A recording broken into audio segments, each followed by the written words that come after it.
रमज़ान का चांद नज़र आ चुका है और शायद ये हमारी ज़िंदगी का आखिरी रमज़ान हो।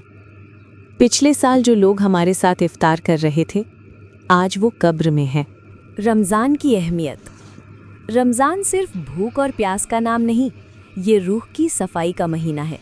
इसी महीने में कुरान नाजिल हुआ, इसी महीने में लैलतुल क़द्र आती है, जो 1000 महीनों से बेहतर है। सोचिए, अगर इस रमज़ान क्या करें? 4 मजबूत बातें। 1. रोज़ कुरान की तिलावत, कम से कम 1 रुकू। 2. 5 वक्त नमाज पाबंदी से। 3. रोज़ थोड़ा सदका। 4. दिल से तौबा। मोबाइल का वक्त कम करें और अल्लाह के साथ कनेक्शन स्ट्रॉन्ग करें। Emotional reminder. रमज़ान मेहमान है, सिर्फ 30 दिन के लिए।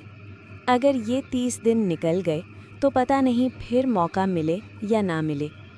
अल्लाह के दरवाजे खुले हैं, बस एक कदम आपको लेना है।